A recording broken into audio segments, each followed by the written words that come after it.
Hello and welcome to the Everything is Black and White podcast. It's time for episode 20 of Get in the Bin with me, Andrew Musgrove, and I, series champion, Sam Mulliner. yes, it is the final episode for now of Get in the Bin. We think we've pretty much created the perfect footballing world. If only our items remained in the bin, in the real world, we would have the perfect, beautiful game. Well, the scores on the doors are 13 to Sam and 10 to myself. So no matter what happens in this episode, the final episode of Getting the Bin, for now, we might return later in the year. Sam has picked up victory in this series. But as he says, it has been an absolute pleasure. We thank you guys for coming along with us, supporting us. And we've really enjoyed it, haven't we? Yeah, can I just express on behalf of myself and the listeners/viewers our collective shock that you've got up to 10? The numbers don't lie. I must have been feeling generous some weeks. Yeah, of course, all down to your generosity. But yes, closer than I expected, actually. But unfortunately for myself, not enough to claim victory. But me and Sam will be back with another series in the not too distant future. So don't worry about the partnership. It is continuing. But let's get on with the show. I'm planning to go out in victory, in a blaze of glory. Okay. Good luck. Because my item this week is it's something that really, really angers me. Have I asked you though? Are you doing all right? Have you had a nice weekend before we get Yes, into it? yes. I loved the responses on YouTube from last week's show as we just flouted our because it was election day. I didn't mean for it to get all overly political. I don't know how that suits your left wing agenda, Andrew, but we got the right result in the end. Yeah, it certainly angered a few. I mean, chill out. But yeah, I in all seriousness though, no, it was a good one last week and did all right. So yeah, it did. We got a few comments that we should keep politics out of football. So we were just talking about the new dawn with King Kia. But anyway, we'll not get it back into King it. Kia. See, even that's too far. That's pushing it a little bit, isn't it? King Kia. My word. But we don't want to anger those people who. I mean, depending on what accent, that you could just be saying King Kia.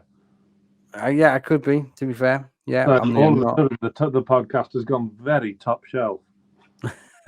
But to those people who were a little bit off put by our comments, we will keep it to the football. Yeah, and it was last week's episode was very enjoyable. It seemed to get a lot of traction. There's a lot of love for Clive in the comments as well, which So why not end the series immediately after? Yeah, maybe we should have ended it on a high, but look, we didn't.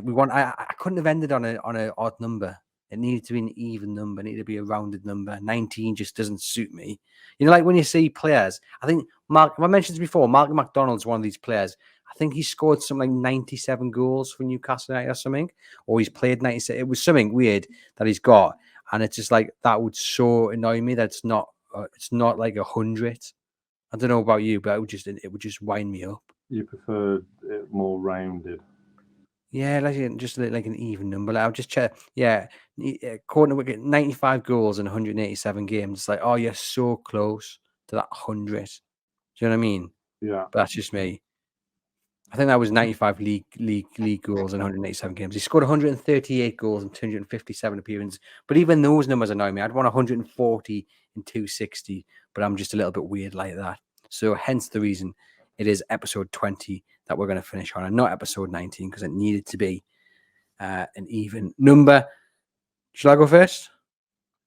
Yeah, because you were going to. So yeah, you promised to go out in a blaze of glory. So let's hear it.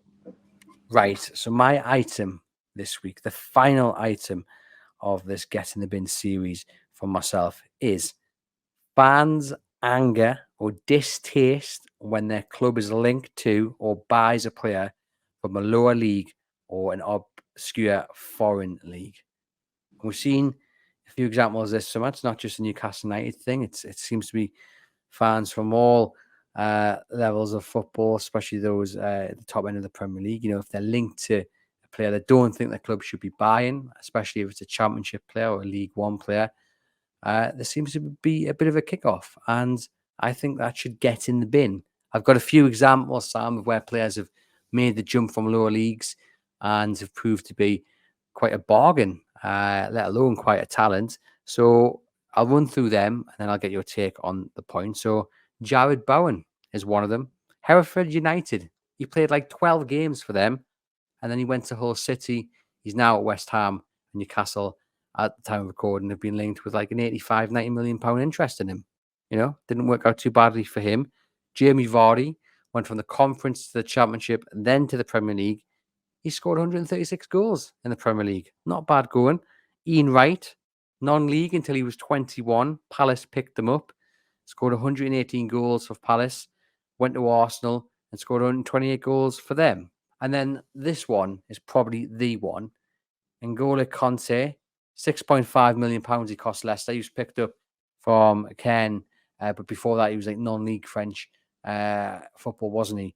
And I just think, could you imagine the fallout from some football fans, especially those towards the upper end of the Premier League, if they were shopping in that kind of area and region, even though the scouts have watched them and they've seen something special, you know, there would be a massive kickoff from some fans. And I just think, you know, you trust your scouting, you trust your manager, you trust your talent recruitment team, and you just back it. You know, it's just football, and you let the club take a gamble, although their research probably means it isn't a gamble. I mean, it's always a gamble, but, you know, there's enough research and scouting reports that in their head, it's all calculated, and this person's going to go from non-league to the Premier League and be an absolute star, and at a snip of the cost as well. Yeah, I mean, your point for one that you want to go out on a blaze of glory with isn't the most catchy. Fairly convoluted, diffuse point, but yeah, I would go one further as to say big clubs should have more courage in their convictions and take a risk on these sorts of players because, like you say, it's cheaper, it's more effective, and they'd save themselves a lot of money when waiting for them to strive forward and be a success at other teams, and then they have to fork out hundreds of £1 million. I'm just saying that for you know, Newcastle have obviously been very shrewd in their signings so far, and long may it continue. But yeah, so your main gripe is it's fans. So you're not a man of the people. You actively despise football fans and their snootiness towards new signings. Is that right?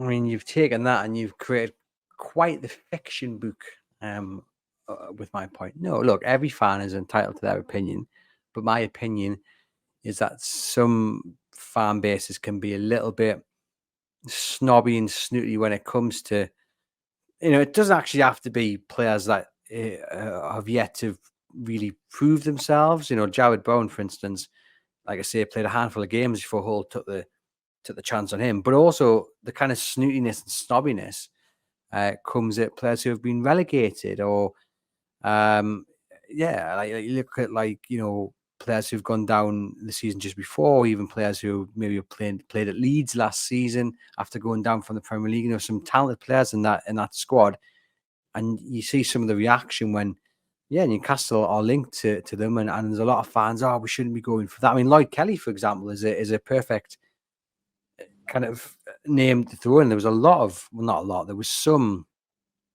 turning their noses up at Lloyd Kelly simply because he wasn't a world beater. And I know that divulges or deviates kind of on my original point, but I just think sometimes football fans can be a little bit quick to jump on players or the judgment of the scouts and fans without really just trusting them. Yeah, I mean, so your point about Lloyd Kelly, yeah, it's fair enough. There's always a bit of criticism, but then I think most of the fan base were reasonably happy with it because it was quite a shrewd move. And I thought the reaction from Bournemouth fans were quite interesting, that they were sad to see him go. So that's always a plus. You're obviously in mourning that we didn't get Archie Gray. Yeah, but look, a lot. But you can guarantee if Newcastle end up spending, I mean, how much has he got to Spurs for in the end? I can't remember. Ample. Of money. And another one from Leeds as well. So Somerville's on the shortlist, isn't he, for our right wing solution? I'm a skeptic of Somerville. I don't think he's quite proven himself to be good enough at the moment. Thoughts? Yeah, look, he wouldn't be my first choice. I think he's definitely got something about him. I think you do look at it and you think, why did no one snap him up last summer when Leeds went down? But he's clearly a very talented player, and it's one of those where I think he's done enough that you would take a punt on him. So I think if we take a punt on him, were you mid-table? I don't know. Not when you're going for Europe and trying to achieve something. I think if we were, I don't know. I think he's better than a mid-table. Of West Ham's ilk, West Ham or Brighton, whatever.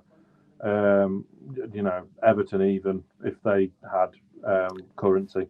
But for a team that has aspirations to get back in the top four, to finish top six, and really give it a go, I don't think Somerville is where we should be looking at. To be honest, I think the shortlist of right wingers, bar Bowen, which I think may be a shade unrealistic given his given how comfortable his life is down in London and how settled he is, I think we'd struggle to get him. Yeah, but no, I don't. Somerville isn't for me. But then, am I in the bin for kind of doing exactly what your item is? Really? Yeah, you're one of those people, Sam. No, look, you're totally entitled to your opinion. I don't want people listening to this or watching this either. I think I'm telling them what to do. You're all entitled to your opinions. It's my opinion that sometimes we go. Sometimes you go double-footed in on decisions and reports without really just taking a step back. Look, Somerville, would he be my first choice? No, but I still think there's enough there to suggest he wouldn't be the worst gamble in the world. But if you're talking 35, 40 million for him, which has been reported, then I'd much rather see that spent on Elanga, or you go and find 10, 15 million. See, I think he's a fantastic player. Elanga, I think he really would be an improvement to Newcastle United's squad. And Burma would be my first choice if Newcastle had the money, but I wouldn't be disappointed at all with Elanga. They're kind of nearly on par. And again, Somerville, for me, we all have our opinions, but we've seen how clinical this scouting department is at Newcastle United. They've got next to everything right, and they don't take gambles. Everything is done, it's calculated. And if they thought Somerville was the answer, yes, okay, maybe because they haven't got their first 2 or 3 choices. But that aside, if they think he's good enough to be the 3rd or 4th choice on the list, then he's good enough for me. And it goes back to the point about the players you can snap up, who performed really well. I mean, you score 30 goals in League One. That's not just what a Premier League club's looking at. They'll be looking at, all your stats, stamina. Have you got the strength? It's not just about the main stats that you see written down. You could have easily put Ivan Toney on your list, right? Yeah, Peterborough. The show, really, couldn't you? And I think that's part of the issue as well. I think for instance, everyone will know I've touted that I think Newcastle should consider going after Liam Delap. And it's fair to say the response has been largely negative. I've taken an absolute battering. I can see by your expression, Sam, probably one of your burner accounts is one of those that stuck the boot on us. Do you think I've got time for that? Well, my point being, though, he's young. He's scored goals for fun at the youth level. Okay, it's not a top level, but he's proven he can do it at that level. Okay, only scored 8 goals last season for the championship. But, people you speak to who've watched him, who've worked with him, they think he's got something very, very special. And I just think he's one of those players you could take a gamble on. You look at Cole Palmer, look at other players who have left that Man City academy and gone on to great things because they're talented players. But Man City have got the very, very best. It's hard for them to find a proper route in. And I just think sometimes because, look, this had been me suggesting this after Liam Delap had gone to Southampton and scored 50 goals in the next 2 seasons, people probably wouldn't be that fussed because he's proven himself. But sometimes you've just got to take that what's the right word? Take that first step before the proven before he's at the proven step. If you get what I mean. So taking him now when he's worth 20 million as opposed to worth 70 million in 2 years' time, why not take that chance? Yes. He's not for me. He could be a very good championship player. He could. I don't think he was ever in the same league as Cole Palmer. Hence why City were more concerned about chucking him out on loan to different places. But what I will say is trying to find a young striker for a reasonable amount of money is impossible. And that's obviously another key area of recruitment for us this summer. That's going to be so tough to get someone who is just as capable as Callum Wilson. Yes, all right. We know Alexander Isak's our number one striker, we are back down to one game a week again, bar domestic cups. But you still need someone who's just as capable as Callum Wilson. Still very much is, but the frustration once again boils over with all of his injury issues.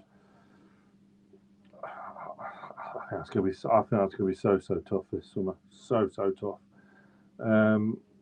I don't know. Maybe with Delap, he just strikes me as maybe like a Chopra, a Gale, someone who could be quite adept in the Championship, but when push comes to shove in the Premier League, will he succeed? I'm not so sure. But again, it goes back to the point that if Newcastle did end up spending 20 million on Delap, it wouldn't be because he scored 8 goals for City. It will be because they've looked at him, they've looked at his statistics, they've looked at absolutely everything possible. No stone has been unturned, and they've gone, do you know what? Yeah, he's the one for. It's like when they've signed like a Demos and John Ruddy. People have gone, what on earth are you doing? And in my head, I've gone, but you know what? They've proven themselves in the transfer market. But they're never going to play. Yeah, I know that, but they haven't. But they've bought them because they fit a certain desire or demand that they need in the squad. And again, look, yeah, I understand the eyebrows have been raised, but I just go back to thinking they've proved themselves. They've got enough credit in the bank for people to trust them. Again, you raise your opinions, you're more entitled to them, but that's where my it's an interesting one. I mean, I'm not, time will tell whether you're right or wrong. It's an interesting one because, like I say, it's such a tough area of recruitment now. Back in the 90s, when we were growing up, every team in the Premier League had a more than capable number 9 who could score you 10, 15 goals and upwards a season. Nearly every team had that. Now it's so rare. Like an actual out-and-out striker. Obviously, it's more wing-based now, isn't it? But yeah, it's such a tough area of recruitment. So it's an option. I don't think it will ever come to fruition, and he's probably not. He's not really entered my calculations. But who am I to write a kid off? I'm a fat man on a podcast. It's irrelevant, really, what I think. But yeah, he could have a very good career, but I don't think he's for us. Yeah. Okay. Well, let us know in the comments what you think about my point. Admittedly, it did kind of deviate from the original point, but it is fans' anger, distaste when their club is linked or buys a player from the lower league or obscure foreign league. And I'm just going to chuck in any player who is in the top player because that also seems to wind fans up. Sam, what is your point this week? It's a preemptive one, as this is the final episode of the series. I want to kind of preempt something that I think will inevitably happen in the future, but I'm putting a stop to it before it has legs. And that is domestic league games being played abroad. No, thank you, absolutely not. This is not the NFL. If you want to do that, carry on. Then that's what pre and post season friendlies are for. Obviously, Newcastle went to Australia. We're going to Japan. We've been America, wherever, as all teams do nowadays, and that's that. How serious they were about Wrexham playing Birmingham in the States, I don't suppose we'll ever really know. But I'm glad that got firmly trampled on before it really was given any legs. But yeah, I can see it happening one day, and I'm really not a fan. I agree. I hope it never ever happens, but I can definitely see it coming to the table. I think the Premier League would be very, very keen. I think there'd be a lot of money put down to secure it as well, but we just don't want it at all. It shouldn't happen. There's no thought for fans. I know I've seen one idea proposed that somehow the clubs would subside the travel costs and fans could get Well, then it's cheap not a travel. money spinner, is it? How are you going to pay for? How many season ticket holders have we got? Exactly. 30,000 season ticket holders. You're going to pay for all of them on American Airlines to go over and watch them play a game in Philadelphia or somewhere like that, and it's just stupid. Well, and the other thing that is a no-no about it as well, the Premier League and the clubs, they love pushing this green agenda and trying to be sustainable and helping the environment, net zero, and all that. And it already winds us up that clubs go to, the other side of the world while trying to push this green agenda, and then having to then fly to America for the game 39 or whatever it might be called. That doesn't help the net zero target, does it at all? It just laughs in its face, really. So for me, there's the environmental impact of it as well. But I guess it's kind of maybe come up in your head today, Sam, because it was announced this morning that Warrington will be heading to Las Vegas to face, I think it's Wigan, is it, in the Rugby League in 2025, which is interesting. Absolutely bizarre. I mean, rugby in general, union and league, is on its backside at the moment. Domestic clubs are going out of business, and the interest just isn't there as much as it was to the kind of casual fan, which is where the money is at, really. If you're going to make things profitable as a sport, you look at stuff like Matchroom Sport do with darts and with boxing and stuff like that. You've got to attract the casual fan and really make. That's where you can make money. Rugby hasn't got that at the moment. It's in a sour state. But I don't see the point of dragging that all the way over to Las Vegas to a game that no one really gives a flying F about over there. No, absolutely, man. I'm sorry. It's Warrington Wolves versus Wigan Warriors, which shows you how much I pay attention to rugby league. When I heard this morning, I just couldn't get my head around it. But you can guarantee that has made Premier League stand up, and the American owners who've touted the idea of playing a match in America as well, Premier League match, they've probably stood up. They've probably exchanged a few messages and thought, "Oh, is this something that we go and bring to the table again?" But for me, I think. And look, this well before we get like comments from elsewhere, this counts for going to play a game in Saudi Arabia as well. Yeah. Anyway, it should just stick to England. We want 38 games to be played in England. We don't want the travel. We don't want fans having to travel to America, to Saudi Arabia. We don't want the players having to go through that as well, because that's no good. And I think what will happen in the end, Sam, because I think inevitably we are not too far away from a serious proposal being put together. I think probably not. It will come from either Saudi or the States. Yeah, I think that's pretty safe to say. I think it'll end up like the Super League, where something gets put on the table, and whoever proposes it gets ahead of themselves, and you might have one or two clubs backing it, maybe a Chelsea, maybe a Liverpool. And Bob, yeah, be all for it, weren't they? And the Glazers. I suppose the yellow and green scarves will be handed around again. But yeah, it's one of them where it just needs to. I mean, save it for pre-season if that's what you want to do. Money spin it that way. We can have that. They have a pre-season little tournament under the Premier League banner, don't they? I know we've played in it a couple of times, but yeah, that's all well and good. That's fine. But yeah, to have an official round of fixtures there, especially with the time difference as well for over here, it's just It wouldn't even feel like if it's a competitive game, like, it wouldn't even feel like it because you got your travel. It would just feel, I think, like a pre-season game. So although it's competitive, it wouldn't have that edge, I don't think, because the players would be jet lagged. You know, I mean, it's not just about the game. Appalling. Yeah, it's not just about the game though, is it either? Because it's the travel time, so you'd actually probably have to fly over maybe 4 or 5 days before you. Then they can have their legs getting back to normal and all that to avoid the jet lag. Like, there's so many elements to it, which would just, I think, ruin. Yeah, atmospheres in stadiums. I mean, can you imagine dragging the strawberry corner over to Saudi Arabia? I don't think that would work somehow.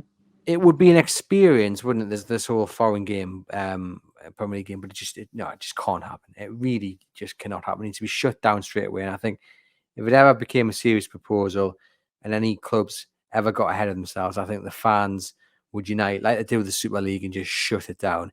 It wouldn't see the light of day.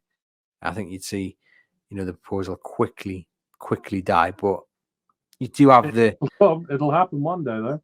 Oh, I think the proposal will happen. I'm not sure if it would ever become a reality, though. Yeah, I think the proposal will certainly happen by the end of this decade. Oh, I think even before then. I think the next couple of years. Yeah, probably. But I do think the fans will unite and say no to it, because what benefit do you get out of it? You don't. If you're taking the game away from the people who are the foundation of your game. I know already people would say, well, it's been stripped away anyway with the TV companies and the lack of thought for reorganizing games with weeks to go and late kickoffs and just the cost of tickets and shirts and all that. But we can stomach that to a degree because you still get to walk into your stadium and see your club play. Yeah. And I mean, to argue against my own point, you would say, well, you need things like this for PSR and this, that, and the other. It's the future. But you've provided the solution. There's pre-season. Yeah, I know. There's other ways and means, isn't there? We've got the stack coming as well, so that will go into Newcastle United's match day revenue. Personally, if I had my way, that would have never have been built. I don't think when your stadium's in the city centre, why do you need more bars in and around the place and places to eat? You've got a whole city full on the doorstep of the stadium already. But I don't make a big deal about it because it will go a long way to help turnover, revenue, and and that sort of thing. So that's fine. But to go back to the original point, to have games abroad, I don't know. Just the atmospheres for the usual set of fans as well for all teams. It's so different to what we're accustomed to, and it's not as good. Look, it's hard to disagree with your point because it is something that when I think about it does anger me somewhat. So I'm going to struggle to actually argue against you here because I 100% agree that it deserves to get in the bin. I don't want to see the Premier League played abroad. I just don't. And that's why I won. Brilliant debater. Maybe I should go into politics. You got a question time. Yeah. I could see you in a suit and tie and arguing for the good of people. But anyway, I'm going to hand you victory this week, the final episode of Getting the Bin. For now, we might return later in the year. Me and Sam will be back with a new series in the not too distant future. So don't worry, that partnership is continuing. But this week, Sam wins. His point about not allowing the Premier League to be played overseas beats my point about fans' anger and distaste when it comes to their club being linked to or buying a player from a lower league or obscure foreign league. We hope you've enjoyed this series. Have you enjoyed it, Sam? Yes, very much so. It's nice to be on a new platform and advertise my own podcast, which is the Greenwood and Mulliner Show on Newcastle Fans TV, audio and video available on YouTube and wherever you digest your podcasts. And there you have it, another victory for Sam Mulliner, which means this series ends 14-10 to Sam. I said right at the start, no matter what happened, he was always going to win because he'd already got a 3-point victory or lead over me. Sam, happy with those points on the doors? Yeah, what can I say? You just look upset that it's ending. You look heartbroken. Yeah, foregone conclusion, wasn't it? Just a debating king. Interesting choice of pun, but yeah, it was good. Yeah, really good. Pleased, delighted to get the victory over yourself. I hope to win more of whatever we do next time going forward or whatever. But yeah, pleased with the win. Pleased to round things off with a victory, just to make it even more comprehensive. And breaking news, your man Liam Delap has just completely negated all of your points in the episode because he's now after Ipswich for £20 million. Which will prove to be an absolute bargain. You watch it, 25 goals in the season You know to what? come, and you'll be It's off got to off. Fraser Campbell written all over it. I'm not even going to bother getting back into it. Clearly, it was you and your burner accounts going after me over the weekend. But we wish No you more than all the normal best. from your ivory tower. We'll leave it there. Thank you guys for supporting us along this journey, and watch out for me and Sam returning in the not too distant future. Love you. Bye.